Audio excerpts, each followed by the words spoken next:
morning, everyone, and welcome back to the Explicit Measures podcast with Tommy and Mike. Hello, and welcome back to the show. Tommy, Good. how you doing today? Oh, dude, I'm doing great. How you doing? Doing well. Just clipping along. We're just trying to stay warm here up in this snowy northern area that we are in. We've been getting tons of snow. December has been extremely cold for us. We're down to the single digits now this week. Oh yeah, we are at 0 degrees. We had -2. Dude, just the weather. We're not even gonna have white snow for Christmas. Do you know that? Is it all going to melt before we get there? We, at least here in Chicago, we're gonna get 45 degrees on Thursday and rain. Well, first it's gonna rain when it's like 10, which I don't know how that happens. Then it's gonna be 45 degrees. Then it's gonna be Christmas. That'll be interesting. Frustrating.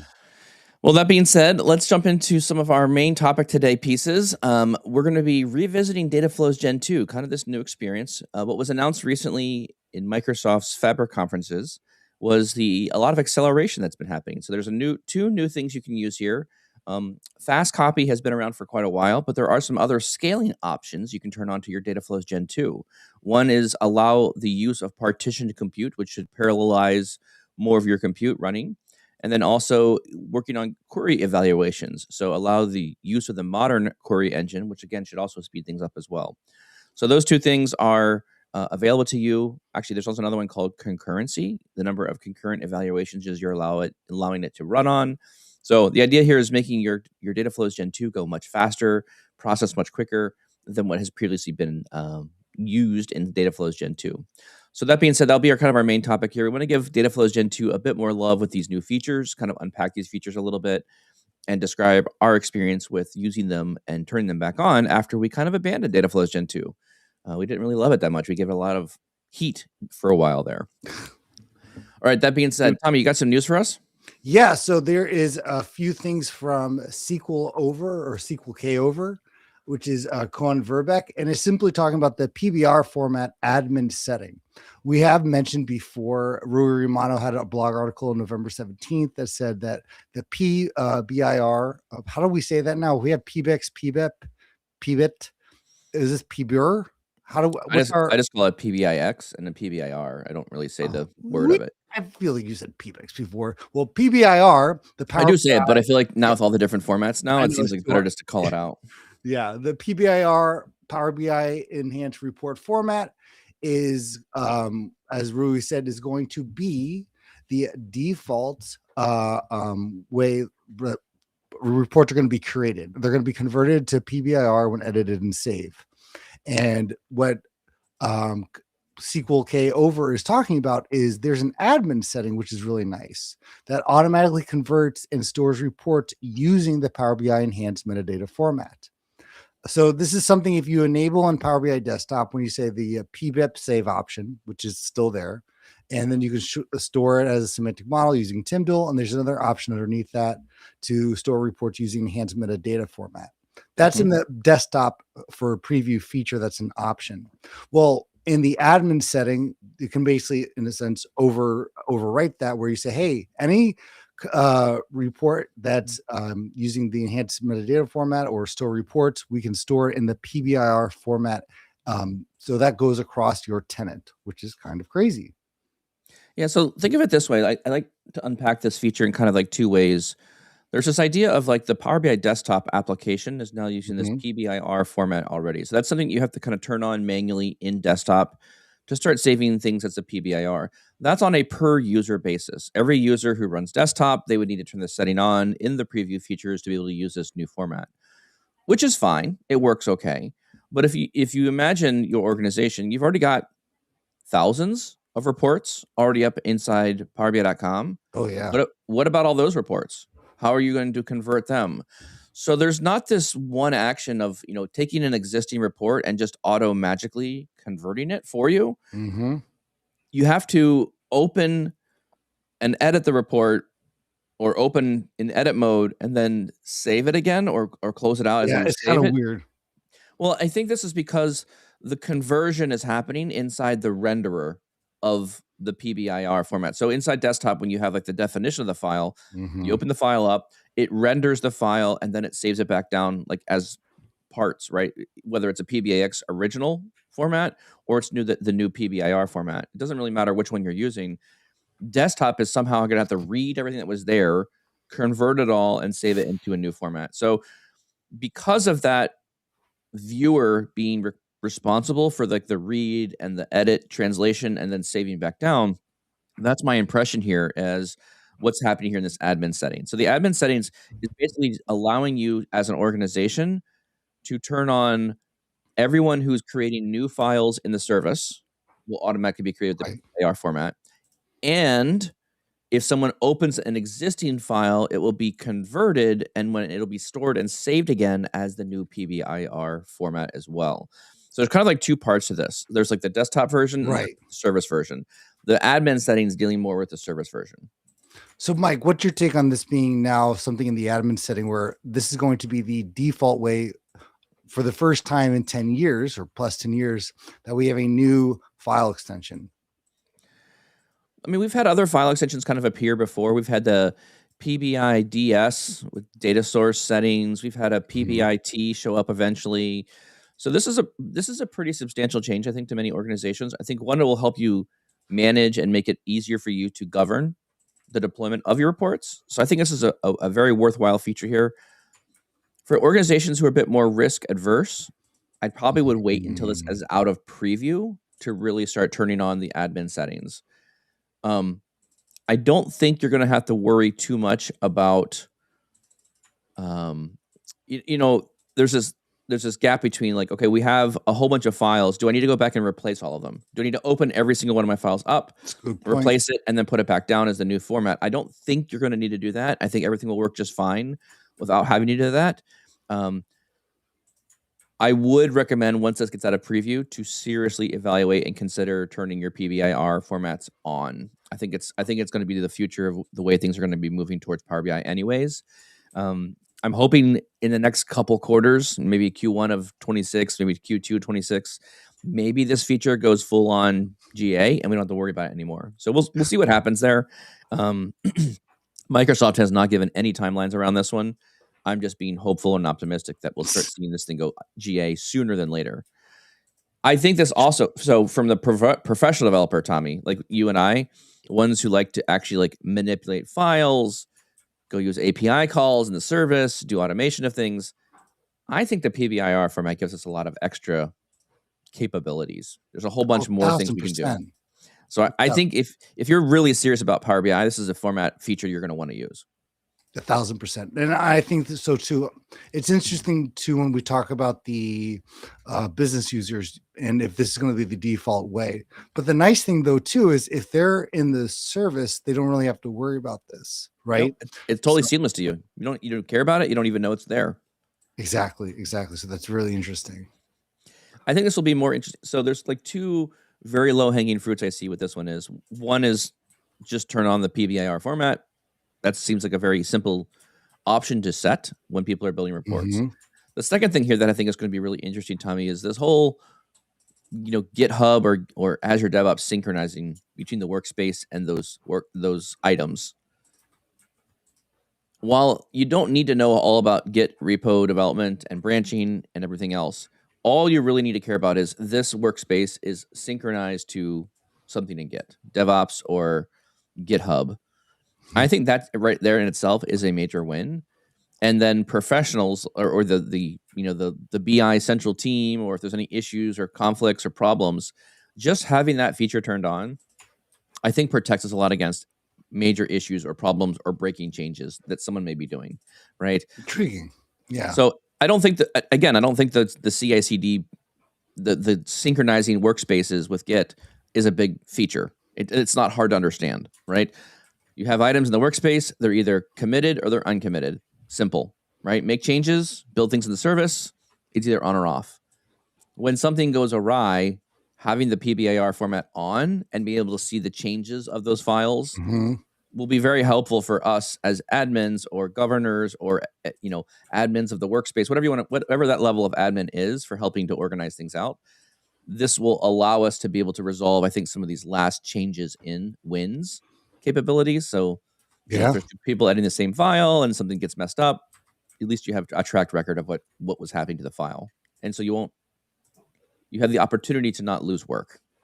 No, and it's funny too, because we also have the version history in the service, right? So that's a whole other thing that's without PBIR that you can do. So I think this is one of those things, maybe from a managed self-service side too. Actually, I'm going to take that back. I think this is the seamless experience, right? Where with the PBIR, not necessarily for the business users, because now, to your point, I never have to worry about if I need to make a quick change in a report. Or, Mike, I've been doing quite a bit in the service sometimes on editing the report without going, oh, well, I'm going to have to download this at some point. So, I like that. yeah, That's definitely like in my mind, that is a big win in my mind. Like just being able to have it a bit easier to like make a quick edit, save it, and it's good to go. Like that's a major win for me.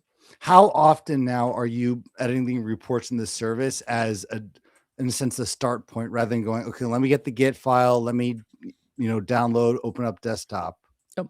Almost all the time now. I'm using it fairly frequently. Every day I'm editing, manipulating, changing files directly inside the service. So I have no problems with editing files in service now. The fact that when I make edits, it doesn't lock the file into the service is a win for me. So Mhm. that's one area that I feel like is just much better for me in that space.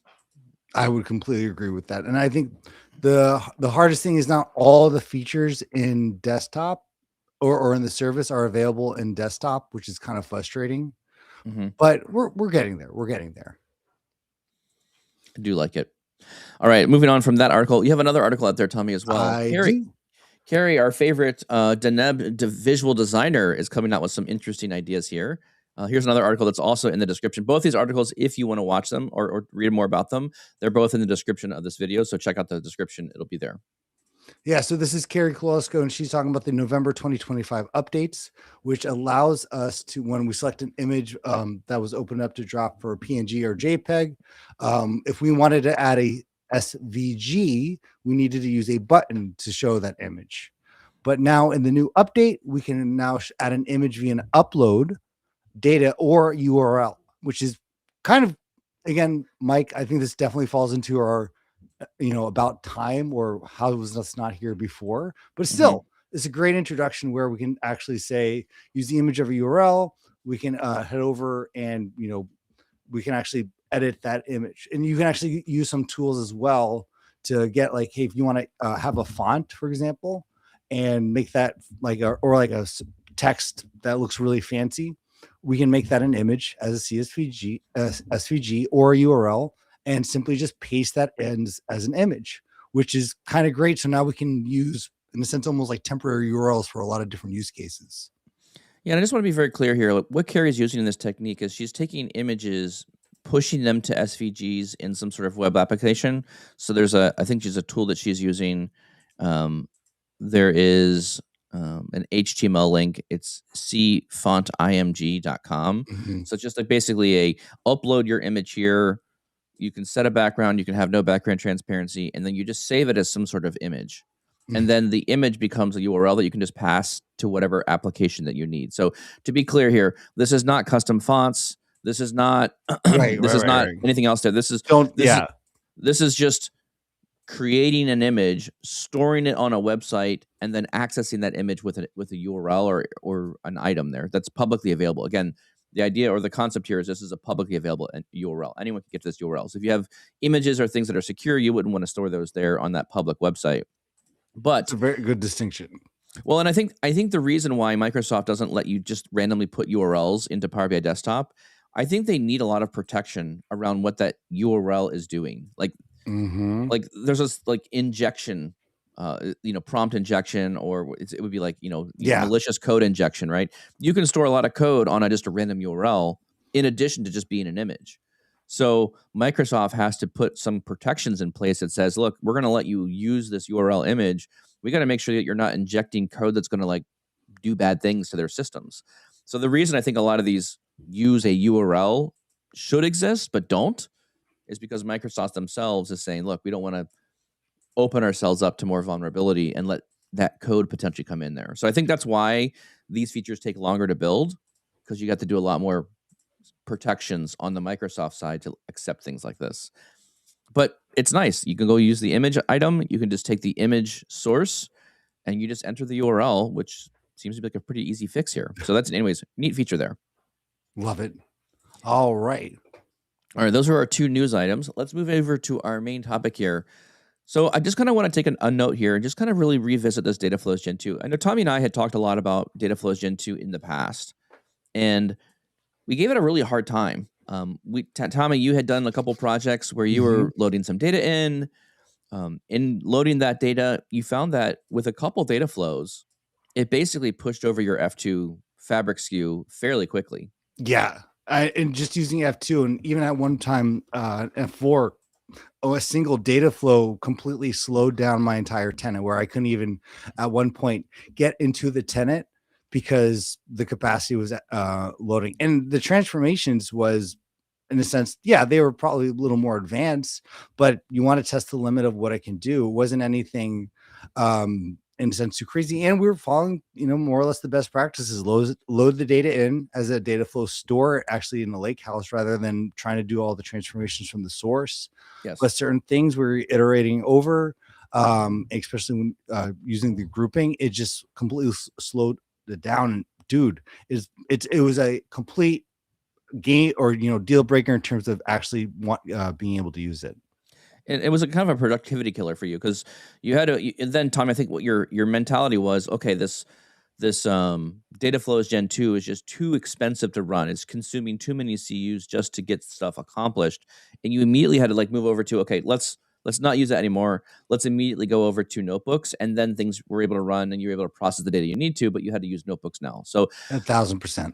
Our story has traditionally been, if you want to have more efficient data pipelines, it was use notebooks, not Dataflows Gen 2, which I think in looking backwards on this one, most of your users that are coming to Fabric, I think, are going to be Power BI.com purists. That's what they used. That's what they built, right? So if you look at the audience here, we've got, I don't know how many millions of people Microsoft has announced recently, but March of 2025, Microsoft was saying 30 million monthly active users on top of Power BI, and I'm sure it's grown since then. But that number of users, you're going to see the word Fabric all over the place. Right. There's going to be people and organizations wanting to explore what is this new Fabric thing. Well, the first thing you're going to do is, oh, cool, Dataflows. Dataflows. I know those things. I know you. It's like Buddy the Elf at the Christmas, Dataflows. I know him. Right. Yeah. It's I know this. I don't know Python. What is this warehouse? But I can do it. I can do Power Query.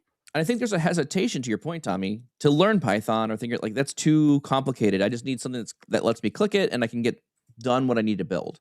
So I think a lot of users from PowerBI.com come over thinking they're just going to use Dataflows Gen 2, and it works, but it was pushing their capacities over. It was causing them to go to higher levels. And so when you do some comparisons on those initial runs, you had Dataflows Gen 1, you had Dataflows Gen 2, and then you had it was Dataflows Gen 2 with CI/CD turned on or something like that as well. Yeah, but that was basically Dataflows Gen 2 normal.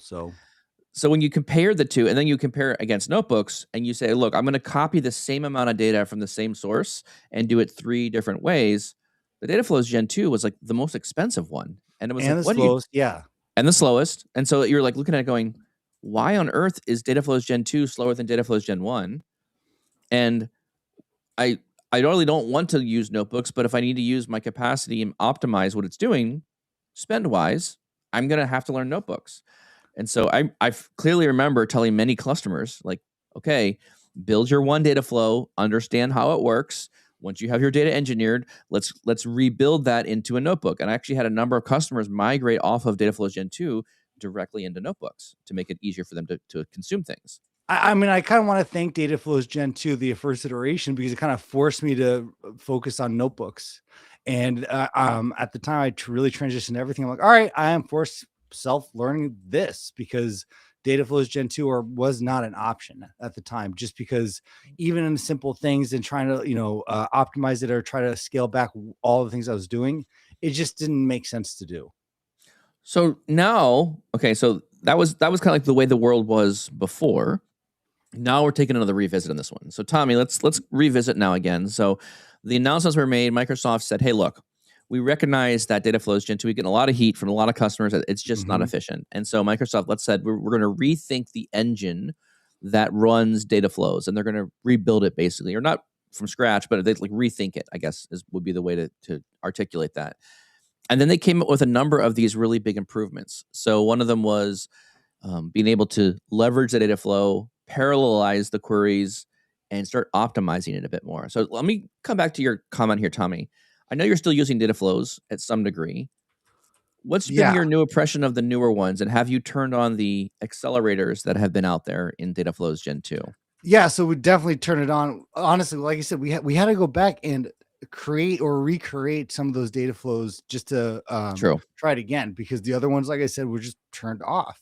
And Yes. again, some of the big updates that happened, I think they really started around FabCon Europe, where they were talking about the smart pricing, the more value, where we're actually talking about allowing Dataflows Gen 2 to run significantly faster with that modern query evaluation service, Mhm. which substantially, drives faster data flow runtimes, and also to parallelize those query runs. And actually, basically, what that allows you to do is run queries through partitioning. And these really enhance the design time. And honestly, Mike, that with some of the expanded output options, because some of those output options were a little slow. We can only really push to a table SQL database, but now I can even push the destination for the output to a Fabric Lakehouse file. I Mhm. can put it to the Lake Source Gen 2, Snowflake, and even SharePoint as well, which can become very helpful. So all these different things, what they allowed us to do was really go through and say, you know what, they deserve a revisit. And Mike, my experience has been positive. It's been very positive. Mine as Um, well. I, yeah. I have seen substantial improvements on existing data flows Gen 2 that we're running in comparison to other data flows like a data flow Gen 1 kind of thing. So already I've seen good improvements. I like the speed here. The parallelization works well. If you have more complex, I still think the pattern exists, Tommy. Like I still think I would follow the pattern of if you're going to use a data flow Gen 2, the first thing you should do is just copy the data. Mhm. Don't build a bunch of transformations in that first data flow. So almost treat the data flows Gen 2 like you would do a notebook or bronze, silver, gold experiences. I don't think I've changed that mentality. I'm still sticking with it, right? One data Yeah. flow to copy the raw data, second data flow to pick up that raw data, transform it, join it, stick it together, and then push the data back down to the lake house as well. This is a good point too, where the data, even with the improvements, does that mean that your whole process should be centered around a data flow Gen 2? It's like, hey, we had the notebook, but these features, now we can move everything back to those major transformations. I still wouldn't. I still wouldn't say, okay, now all those transformations we're going to do in a data flows Gen 2. Let's be honest here, Mike, and let's be frank. At the end of the day, a notebook and using Spark Python is still going to be more optimal, is right now the in data engineering in general, one of the most optimal ways to transform, manipulate, and move your data around. And this is not just in Fabric, Mike. This is really in general. Would Yeah, you agree or disagree with that? no, I will agree, and I think I want to bring a parallel between the amount of code you write and the efficiency you get out of like the running of the job, Mm-hmm. right? So Okay. I I agree with your statement. Wholeheartedly agree. There's like data flows, it's graphical in nature. You pay a bit of a premium for using that tool because it's kind of easy. You click things and it just kind of works. Great. That's super helpful. But then if you go a little bit further with that and say, look, instead of using the data flows to transform data, if you go to notebooks and write your own Python code, build functions, write that. And there's also, to Tommy, to some degree, you can even tune a bit more of the Python experience or the notebook experience. You can pick what size cluster you want. You can have a big cluster. You can have a smaller cluster. You can decide if you're going to use a Python notebook or a Spark notebook. Python notebooks are a single machine. Mm-hmm. Spark notebooks have multiple machines, so they're going to cost more because you're spinning up more compute to do the job. But Spark has a lot of optimizations. There's a lot of it's very good at reading and writing from the lake Right. house and using delta tables. One thing that I don't think I see anywhere, Tommy, and this is one maybe that I'll kind of just point out here. When you're making a Dataflow Gen 2, the assumption is when the Dataflow Gen 2 is creating tables in the lakehouse, it's automatically V ordering them. as it brings the data down, because there's no setting. So if you think data engineering, right, let's just conceptually pull back just a moment here. Like if you're doing bronze, silver, and gold for data engineering things, you want that bronze and silver layer. You want to think about who needs to access the data. Where's the data going to go? And the reason that this is important, and I've done a Santosh from the Microsoft Spark team has done a couple of videos with me around optimizing the Spark engine and working with Lakehouse and Delta tables. There's some tricks you can do to make things go faster and be more efficient. One of the tricks you can do is you can turn on V-order sort or not in Spark. I don't see that setting anywhere inside Dataflows. I think it's on by default.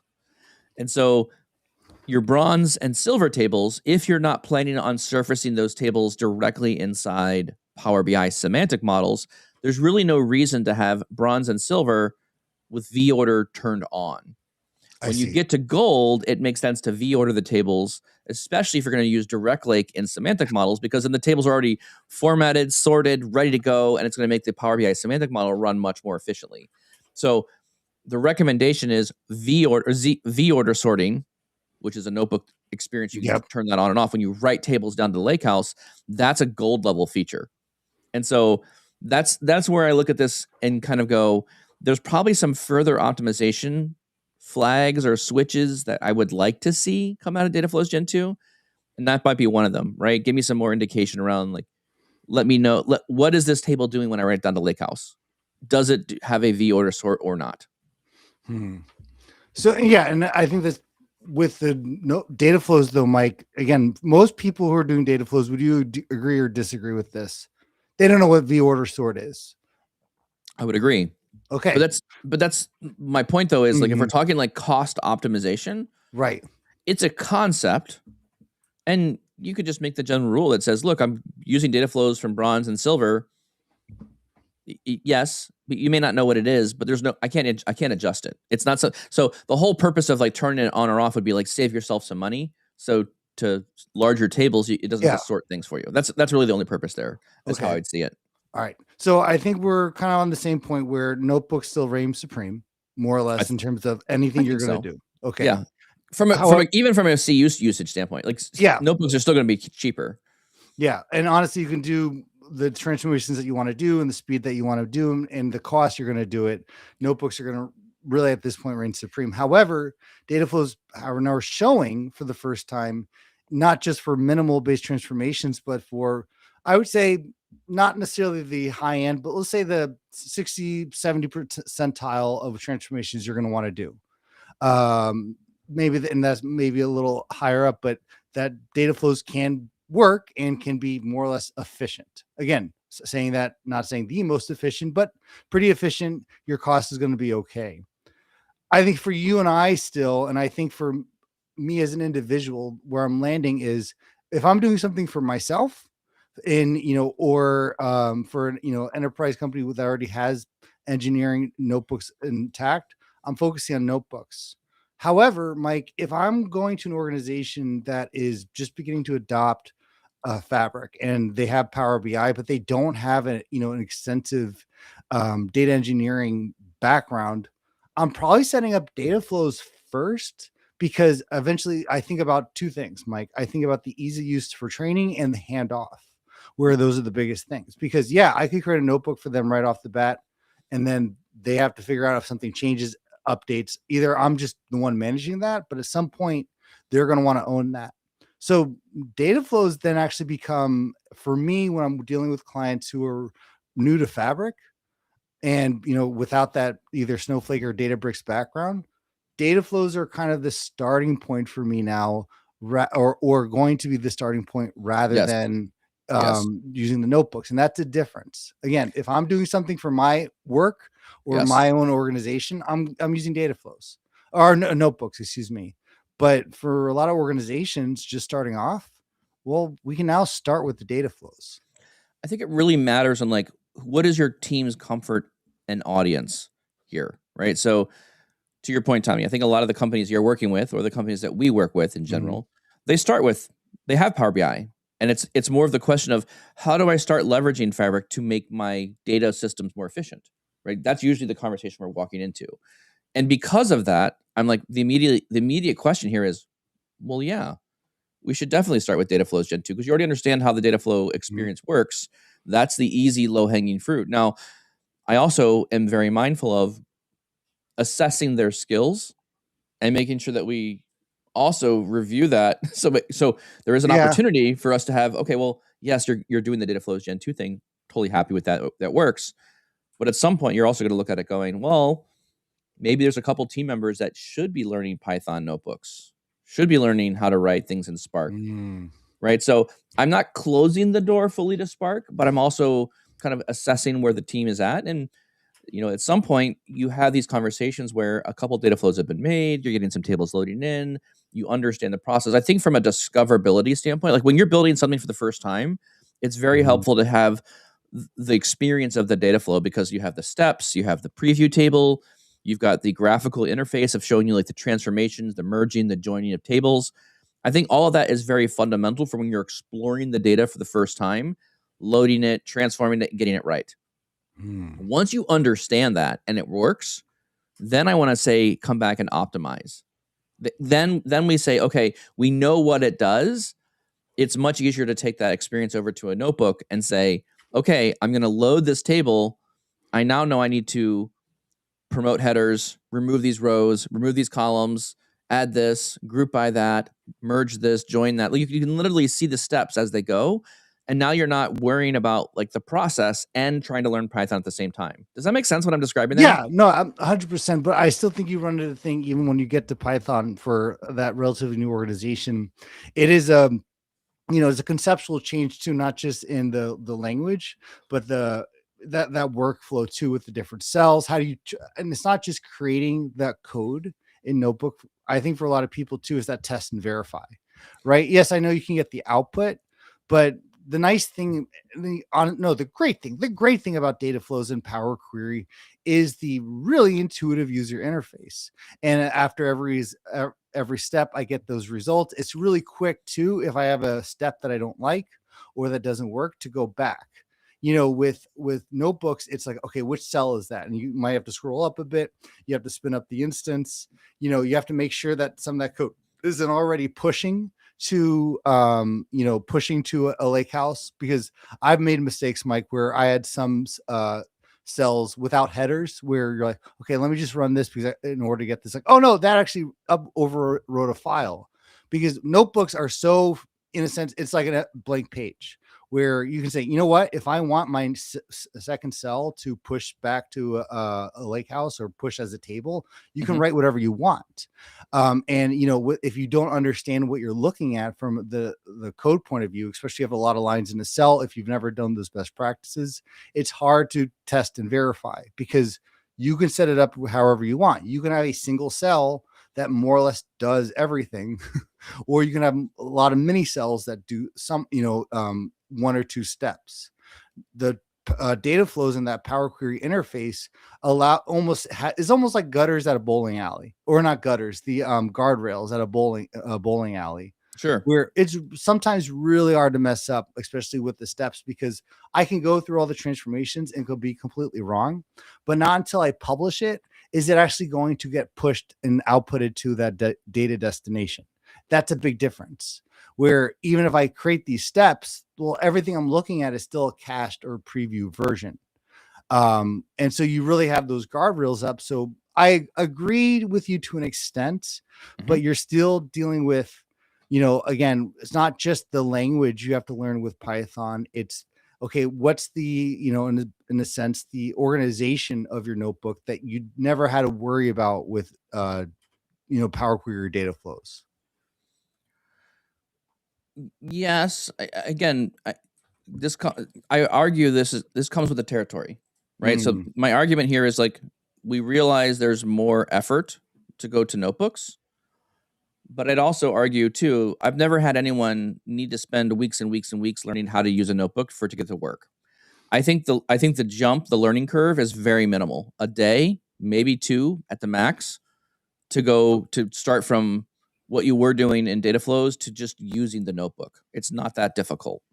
Apologies if I didn't hear this part, but you're saying for someone with some notebook experience or someone with no Python notebook experience, you're saying a day or two or a week? Well, I lean heavily on Copilot, right? Copilot in your browser, very straightforward. And again, a lot of these, we're talking people that are ready to go. Again, you have to assess the skills of the people that we're talking about here, right? I mean, like, I'm not saying just, blindly say, accept this and just have everyone do it. Right. I'm also arguing here to some degree is, the point here is because how you get so much assistance from Copilot. Again, I use Edge a lot. With Edge comes my Copilot that's right on side of Edge. I can ask any question around Python. How would I write a function that does XYZ thing? Even now in notebooks, there's a lot of helper functions. You can click on a table, you can say load table to notebook, and the code will be just automatically generated for you. So there's a lot of things there that already are ready and out of the box. I'd also argue when I show users the data wrangler experience, like, how do we teach people code? We like teaching them by using a user interface and then showing them the output of that user interface. So I really like using Data Wrangler in notebooks. Most of what you can do in Power Query exists inside Data Wrangler as well. So here's a notebook, right-click this table, here's how to load it as a data frame. Conceptually, we're there. Once you have the data frame, you can go over to Data Wrangler, and now it feels similar to what you're doing in Power Query. You can see a preview table, you can edit things, you can click on all these different transformations. Most of the standard ones that you need are already inside Data Wrangler. And then what happens is you hit, complete that code, and that code comes back over to the notebook, and it's all commented, has single lines. So I think the barrier to entry is not super great. Again, to your point, Tommy, are they going to be comfortable in 2 days? Probably not. But will they know how to use it? Will they understand like it's not that far of a jump from what you're doing in Dataflows to now notebooks? I do think it's an easy stepping stone to where people go. And once I've taught them, they love it. The whole notebook experience, everyone enjoys it. It's an easy developer experience. You can do a lot of different things. It doesn't feel extremely difficult. And you use notebooks and pipelines, no problem. Executing that, not an issue. So I feel like there's a lot of things that have been that are easy to use. This is where I think Dataflows Gen 2 has been catching up, right? Tommy, one of the other challenges we've had is parameters in the pipeline. Yes. Right? So first and foremost, our architecture is the same in this regard, right? Tommy, we're always running like pipelines to orchestrate the movement of data across different things. Call the original bronze table, load it down. That's a copy job activity from the pipeline, right? If you have that data in bronze, how do you manipulate that data using a data flow? I think the pipelines are extremely powerful from orchestration standpoints. Would you agree there, Tommy? Yeah, completely, Mike. Pipelines have been actually part of. I feel like you have to have a pipeline now, and even if you're using the notebook, because you can schedule in the notebook, but from to your point, the organization side, the UI, and also if you're going to do any freaking handoff or work with a team, how do you not use a pipeline? So, yes. Okay, but you can do data flows there too. Let me propose something to you, because I think I'm going to still, I'm not 100% with you on the boat in terms of 1 or 2 day or week turnaround from someone who's newer to the notebooks or Python, but I can see what you're saying. But let me propose something else to you in terms of where the data flows fit in, where rather than it being a stepping stone to always do Python, if we do already even have the data engineers that are using notebooks, is Dataflows Gen 2 now the default? If we had managed self-service before with Power BI, is Dataflows Gen 2 now the equivalent for that, where we already have our updated tables, clean tables, from the enterprise point of view, and that's going to be through our notebooks, our pipelines, our the most efficient, best way. But a lot of teams, we know this, need to take, like, let's say, all the marketing touch points, all the emails that were sent out. Well, we can have that in a lake house, and if they do need to do transformations to filter or to create a specialized table of that for a specialized purpose, because again, remember this, notebook or what Fabric, I'm not just creating a table to now reuse in Power BI. A marketing team especially needs to have different tables that they need to feed for audiences and campaigns and other systems. which is now a great solution in Fabric, where it's like, well, we just need to see everyone who opened the last 30 days, and I need to feed this to, to MailChimp or, Oracle's, email system, whatever that case may be. Well, now they already have in a sense, the cleaned version of that marketing table. They just use Dataflows. The data team doesn't actually have to do much. They just have to give them access to the lakehouse. And that's where Dataflows really, I think, may shine the most. It's the managed self-service of Fabric. Is that what I'm trying to say? Well, yes. I mean, it's a progression. Do I only stay in Dataflows Gen 2 forever? Probably not. Right? Even, I mean, for the business teams, I don't see why this is different. I don't see why notebooks would. I don't see why I would never push notebooks to business teams. There's people in business teams building full databases inside Excel. Like, to me, that's the skill set I want for people to write notebooks and build complex data transformation. People understand stuff. Anyone in finance, dude, they're building some incredible things inside Excel. Probably shouldn't be built there. So I'd argue it depends on the teams and the skills of knowledge of that team. Let me give you one other example here that I've been kind of unpacking with other people. I've been working with a company or talking with a company. Their leadership has traditionally been hiring a bunch of .NET developers to build .NET things inside their systems, right? So there are a lot of engineers right out of school, a lot of .NET developers to build custom applications that the company uses. They've been finding an immense amount of value in Power Apps, like a structured system. So what they're able to do now is they're able to build more things faster using Power Apps, because now you don't have to write every little line of code. It just kind of has a lot of structure and infrastructure supported for you. You can just create what you need to create and use it. So one, that's becoming a thing. And so they are, because of this, and I'll come back to the point here, I promise. The point is they were hiring extremely technical people, but the tooling has changed, and now they're able to hire new students out of college that are able to do power designer level things. They're still computer science people, but now you're giving them a brand new medium, and they're hungry, they're willing to learn, and they're building these new systems, which is helping them produce faster, build more things. And what's happening now is that means the skills of that team are now shifting. So over time, they're going to hire less super technical .NET developers, and they're going to hire more people that are in this Power Apps, app building space. The same thing's going to happen for the business, right? We were hiring lots of business users that were only Excel. 6 months, a year from the road down from now, people are going to move on. You're going to look for new people, right? If you're aligning on technology that's like, hey, our team is aligning on Microsoft Fabric experiences, I'm not going to handcuff my team and only let them only use Dataflows Gen 2. I would encourage them to, like, again, this goes back to maybe, Tommy, the business rules here, like what's efficient, what's not efficient, right? If you've got some Dataflows Gen 2 that are just working, they're coming along, no problem. At some point, you're going to need to go back as a business and say, do we need to optimize anything, right? So I think there's these project phases of things where phase one is just get it working. It may not be the most efficient thing, but just get it running. Yeah. And I feel like, to me, that's a lot of like Dataflows. Get it running, get the data in very quickly, get the project moving so data is appearing to the customers. Phase two of this is starting to optimize. Okay, so we have one monolithic data flow. Maybe that needs to break down to two data flows that are a bit smaller. Maybe we're using Dataflows Gen 1. Maybe we need to upgrade to Gen 2 and use some of these optimization techniques under the options. So there's an opportunity here for users to come in and take a second pass on the architecture.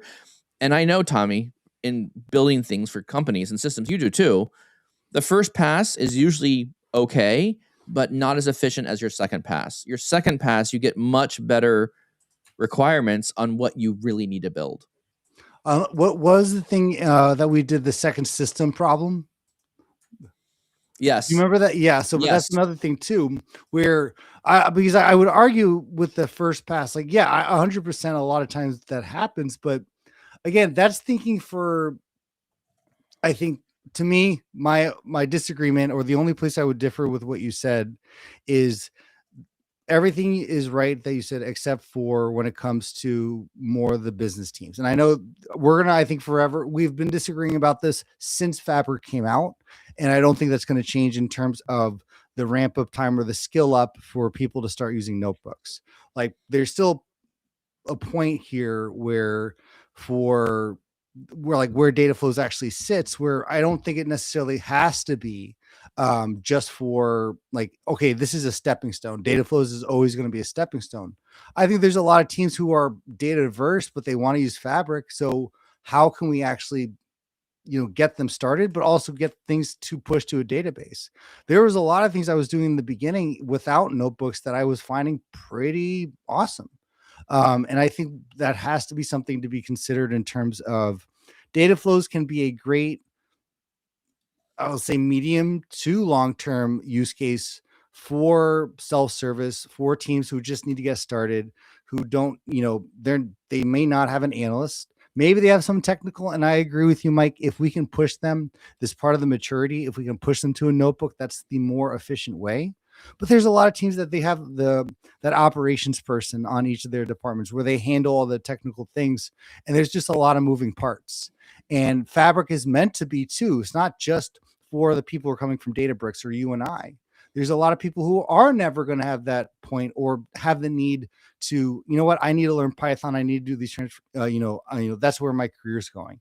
They're more in, the point where they're doing a lot with the business, but they're also that crossover with some of the technology where I don't want to, that would be too, I think, extreme to say, but what I'm trying to say is learning Python is probably not in their best interest in terms of all the things they have to do as well.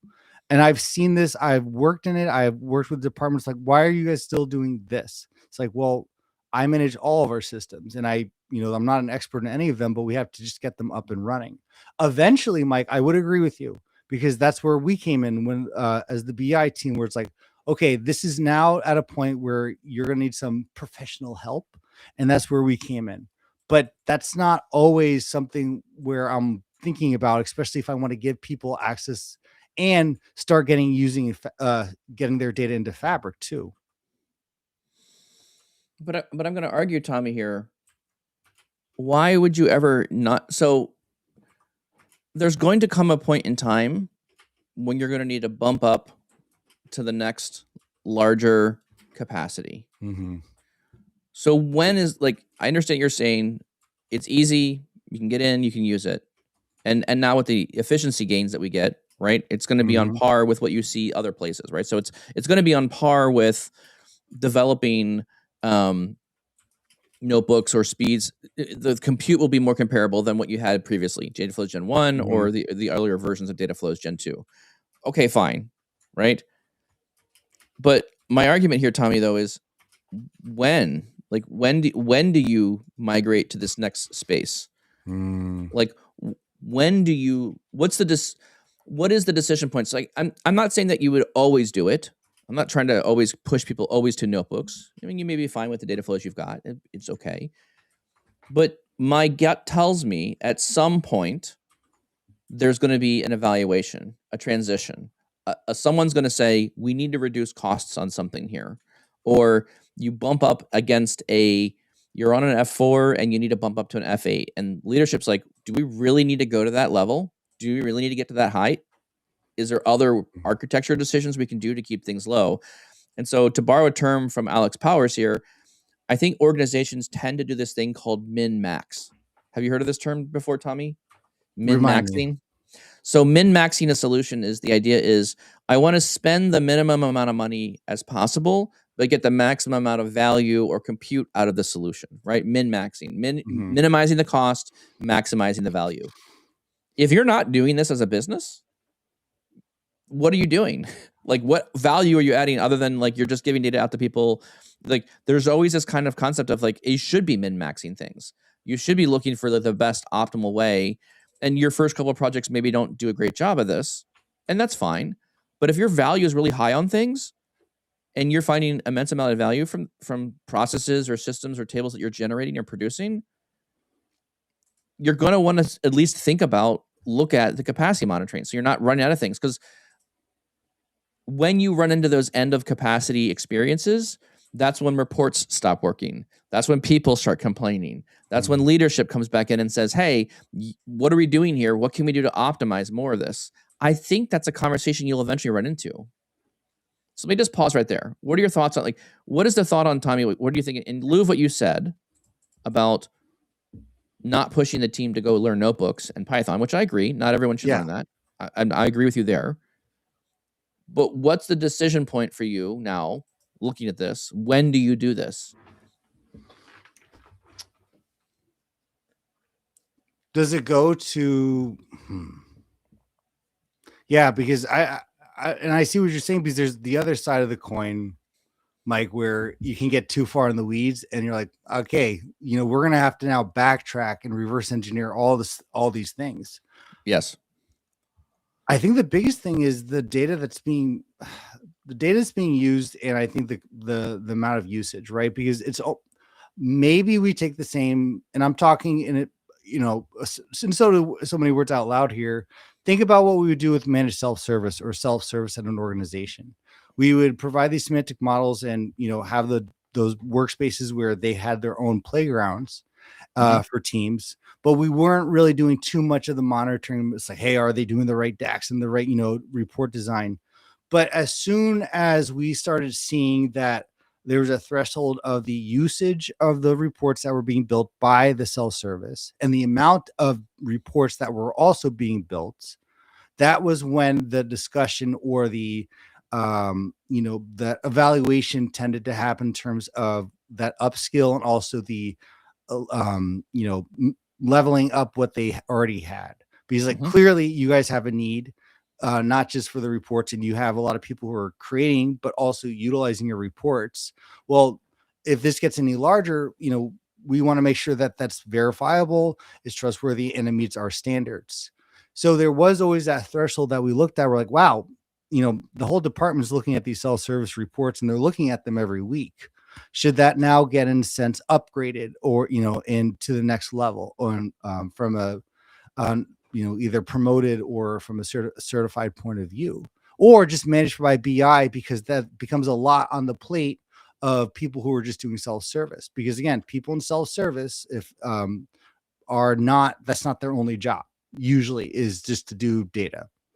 So we always had that discussion point, that inflection point of there's a lot of data flowing through here.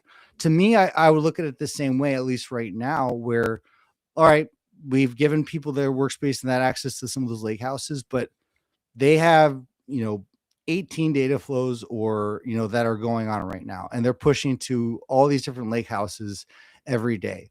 Okay, that's where a discussion happens. Like, well, what are you guys doing with this? Like, where are you pushing that data to? Is it something where that's, critical for the business?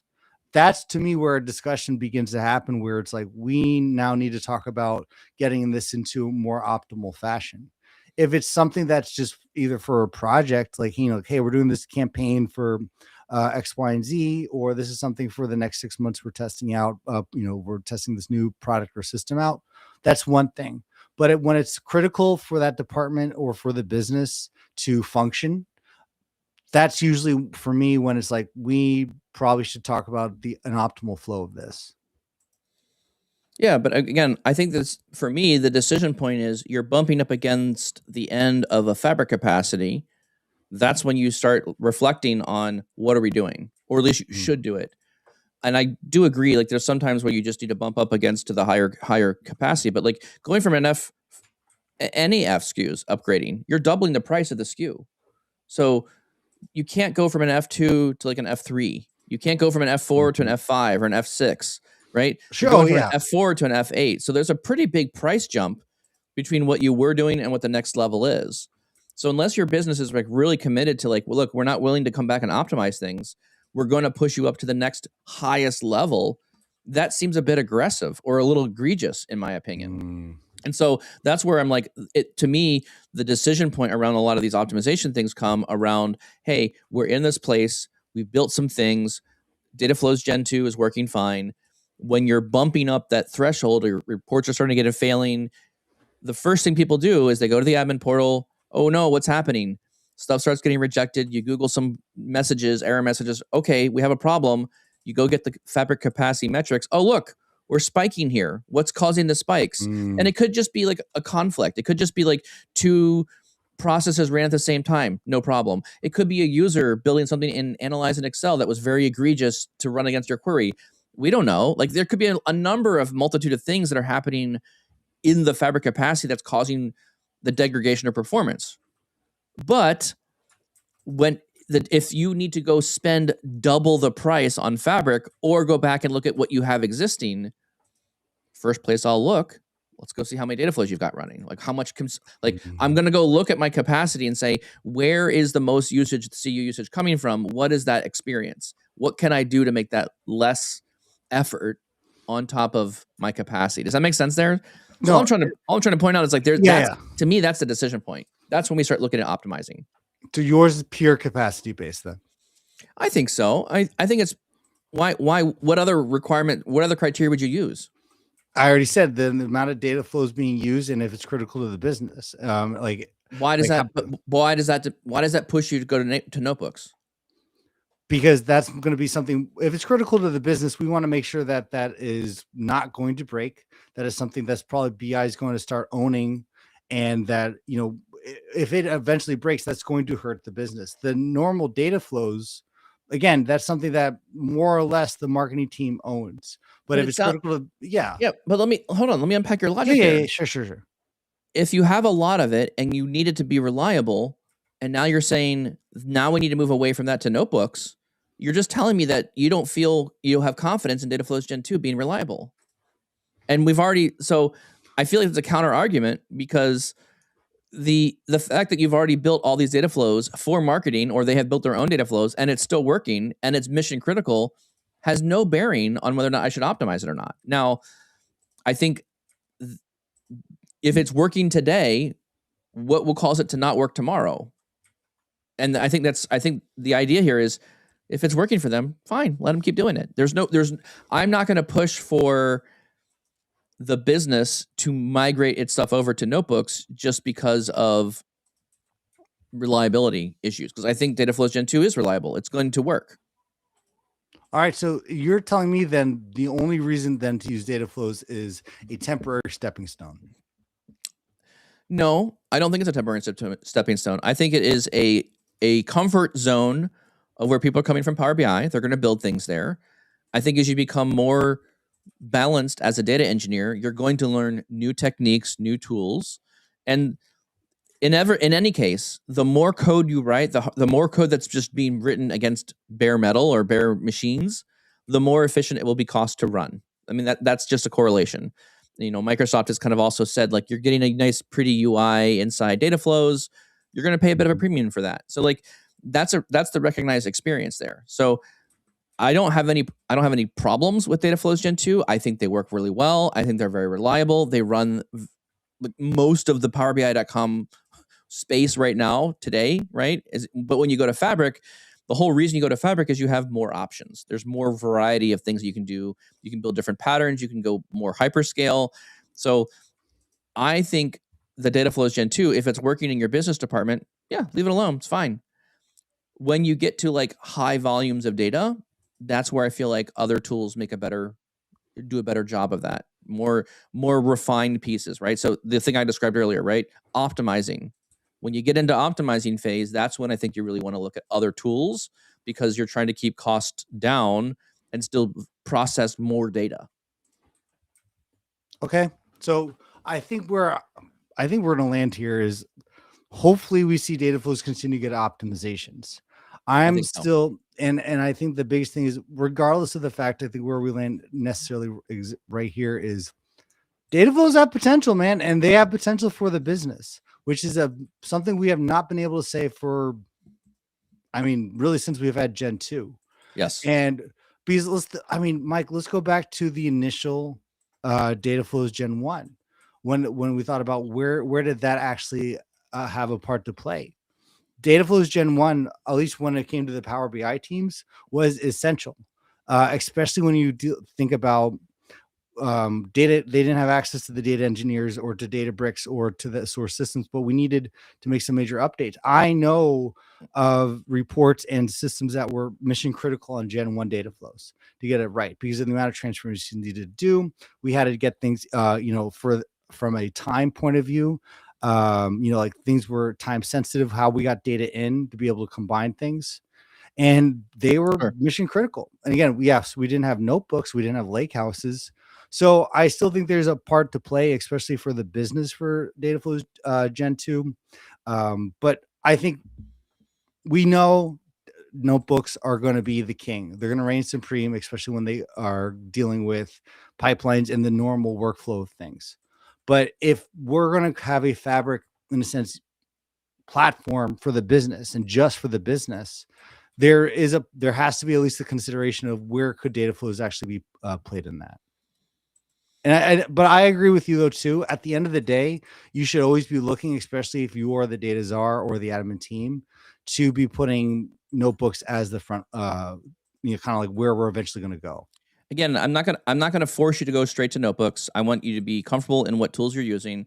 All I'm trying to make the point here is when you get into Fabric, the expanse opens up. You have more opportunities. There's more variety of tools you can use at your disposal. Notebooks just seems to be a really good option. I really like it. I think it's a great step on the maturity scale of data engineering, getting further down the path, right? I think Dataflows Gen 1 is a good starting point. A lot of people are already using it today in existing Power BI environments. Dataflows Gen 2, much better performance now. We're getting much more improved experiences with it, and you still get the same nice, pretty UI that you had previously. So that I love. So the fact that we now have this experience, it's a growth thing for data engineering teams, right? That's a growth pattern. And now I also feel like notebooks and functions and UDFs that are all there available to us in Fabric, this gives us another layer of really rich, usable tools at our disposal. And so all this is doing is, so I think of this as like, I think Fabric as like a Swiss Army knife, right? All we're doing is we're getting more multi-tools on the Swiss Army knife, and we can pick and choose which tools are best for our solutions. I know this becomes overwhelming for people because now you're like, well, what should I use? Do I use a data warehouse? Do I use a lake house? Should I just keep using my data flows? Should I be using lake houses and now put notebooks? Like there's all these different combinations of patterns you can use. And this is, I think, to Microsoft's credit here, part of the brilliance of what they've done with Fabric is any tool, any user, it works for all of them, right? So I really think it goes back to build something that works for your business, use what you have today, but be aware that there are other optimization patterns you can use to make things and build things more efficiently. That's something you have at your disposal. So without any extra installing of hardware or software or anything else, it just works. That's the part that really excites me here, is I can start in Dataflows Gen 1, migrate to 2, and then migrate into notebooks with relative ease. And the data structure itself doesn't change. I can keep that data structure the same throughout that process. All right. I know we beat this topic up quite a lot. I like Dataflows Gen 2, and I'm way happier now to start using Dataflows Gen 2. One thing I will call out here, because there has been some improvements with the performance of Dataflows Gen 2, one thing that you will need to be doing here when you build your Dataflows Gen 2. So if you want to take advantage of these new performance options that Tommy and I are talking about, you have to rebuild a new Dataflow Gen 2 inside the workspace. So there is an option button. Good point. So I just want to call this out real quick. On the home ribbon, in the options button on the page, there's going to be a setting called scale. So under the data flow, you have the setting called scale. If you have a Dataflows Gen 2 that was made at the very early days of Gen 2 Dataflows, you'll see allow for fast copy, and that's about it. So the newest version, if you create a brand new Dataflow today, you'll see all the options: fast copy, partition compute, query evaluation, and concurrency. From my awareness, there is no way to upgrade an old Dataflow Gen 2 to a new one.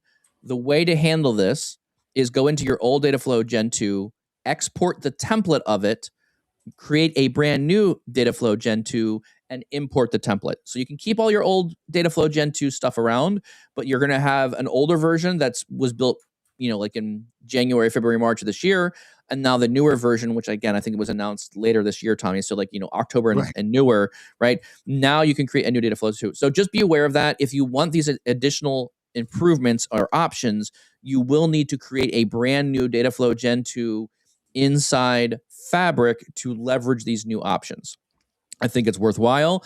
I definitely think you want to test it out and let us know in the comments. Actually, if you have data flows that are running, if you are updating yourself to use these new data flows, check it out. Let us know. Are you seeing real performance gains? Is it getting more efficient for you? I'd like to know. So we're finding good value from it. We'd like to know if you are as well. Okay. All that being said, thank you all so much for listening for this really long episode. Again, we keep going long on all these things. This is one of those we're like, hey, we're just gonna cut it short today. We thought it was going to be a short episode, and here we go, talking the full hour all the way through. Anyways, it was the nuance pieces, right? It's in the details. It's in the weeds here. That's where the conversation really happens. That's what we do. Yes. Thank you very much for listening. We appreciate you all as our listenership. We thank you very much for participating. And we hope you find this episode very valuable. If you want these episodes as soon as they're released, make sure you go over to the Power BI Tips YouTube channel and subscribe. When you subscribe there, every episode will be released as we record them.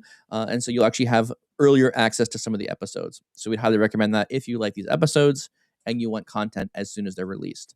Tommy, where else can you find the podcast? Dude, you can find us on Apple, Spotify, wherever your podcast. Make sure to subscribe and leave a rating. It helps us out a ton. And honestly, let us know about the data flows too. Do you have a question, idea, or topic that you want us to talk about in a future episode? Well, head over to powerbi.tips/podcast, leave your name and a great question. And finally, join us live every Tuesday and Thursday, 7:30 a.m. Central, and join us on all of powerbi.tips social media channels. Thank you all so much. We appreciate your listenership, and we'll see you next time.